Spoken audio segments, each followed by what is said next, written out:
A deep dive into AdaBoost Classifier in Scikit-learn.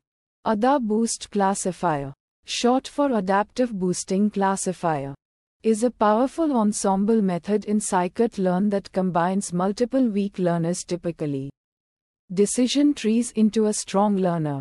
It excels at achieving high accuracy by adaptively weighing the training samples based on their misclassification by previous learners. Let's break down the core concepts and mechanics of AdaBoost Classifier. 1. The foundation: ensemble learning. Ensemble learning is a powerful machine learning paradigm where multiple individual models called weak learners are combined to make predictions. This approach often yields better performance than a single complex model.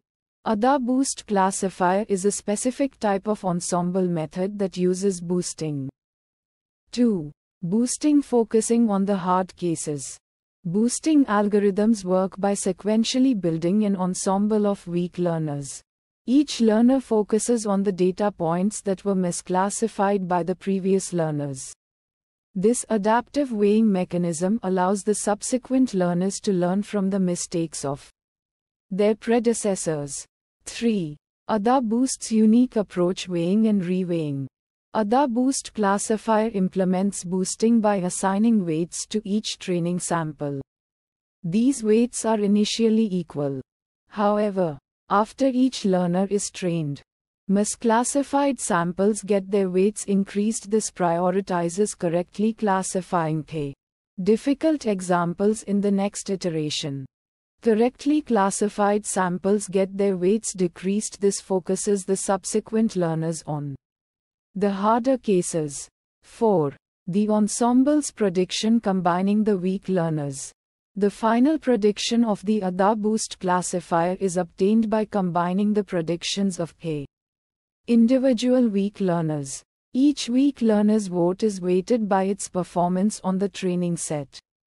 This weighted voting system ensures that learners with higher accuracy have more influence on final prediction.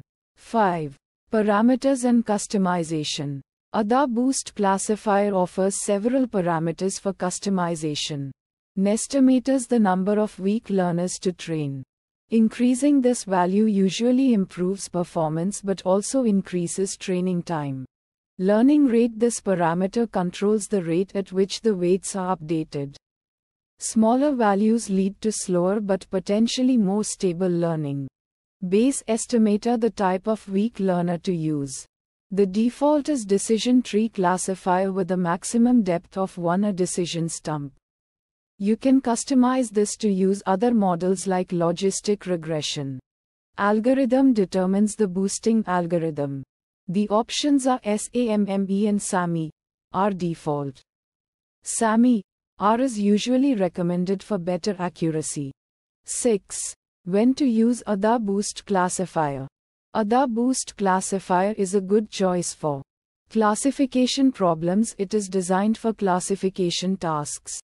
Handling complex datasets: it can handle datasets with nonlinear relationships between features. Improving accuracy: it often improves accuracy compared to single models, especially when dealing with noisy or complex datasets. Interpretability: while it's an ensemble method, the decision tree base estimator provides some interpretability by showing the most influential features. 7. Considerations and limitations. Overfitting: despite its robustness, AdaBoost Classifier can overfit if nestimators is too large or the learning rate is too high. Sensitive to noisy data: it can be sensitive to outliers and noisy data. Computational cost: training multiple weak learners can be computationally expensive, especially for large datasets. 8. Examples and applications. AdaBoost Classifier has been successfully applied in various domains. Image recognition: classifying images based on features extracted from the image. Spam filtering: detecting spam emails based on patterns in the email content. Medical diagnosis: assisting in the diagnosis of diseases by analyzing patient data. Credit risk assessment predicting the likelihood of loan default based on borrower information. Conclusion. ADA Boost Classifier is a powerful ensemble method that leverages boosting to achieve high accuracy in classification tasks. Its ability to adapt to complex datasets and prioritize misclassified samples makes it a valuable tool in machine learning. By understanding its core principles and parameters, you can effectively apply ADA Boost Classifier to solve challenging classification problems.